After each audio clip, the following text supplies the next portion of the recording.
Thoroughly intimidated, I stepped into the headmaster's study, feeling as though I were walking through a dream.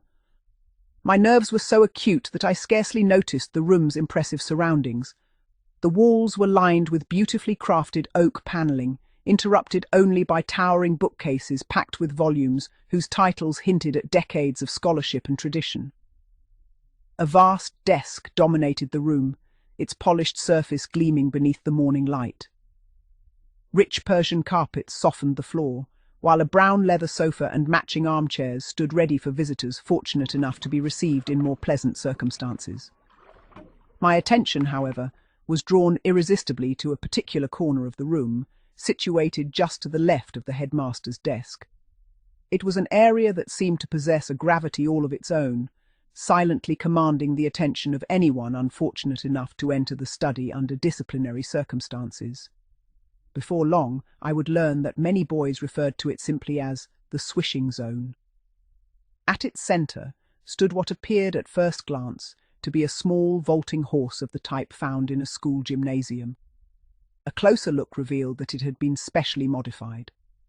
Leather restraints were fixed securely to each of its 4 legs, while broad leather straps hung from beneath its padded centre and along its sides. The equipment looked both purposeful and forbidding. Yet it was not the horse itself that truly captured my attention. Mounted on the wall directly behind it was a glass-fronted display cabinet. Inside, arranged with almost military precision, were 6 rattan canes.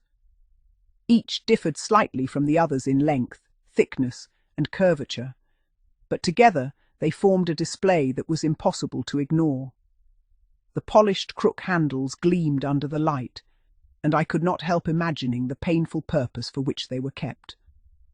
A sinking feeling settled in my stomach as I contemplated the possibility that one of them might soon be put to use.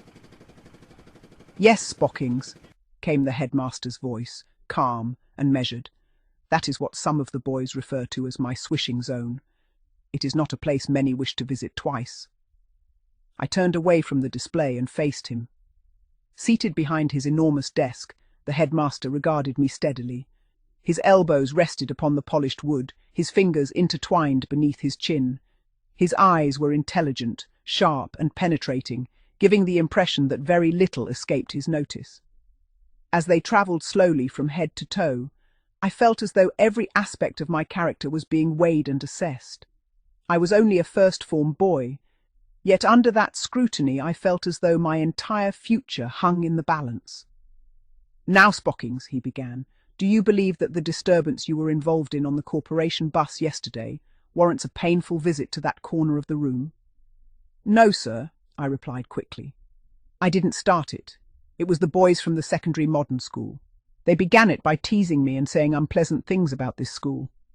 "Ah," he said thoughtfully, "so you considered yourself to be defending the honour and reputation of our school?" "Yes, sir, I suppose I was." The headmaster nodded slowly.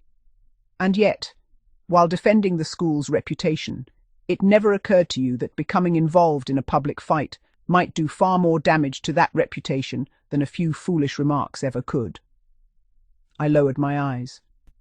"No, sir." "I am afraid," he continued, "that the public is unlikely to view the matter in the way you have described it. What they saw was a bus forced to stop on a main road because one of my pupils was engaged in a fight with boys from another school. Such an incident reflects badly upon everyone involved."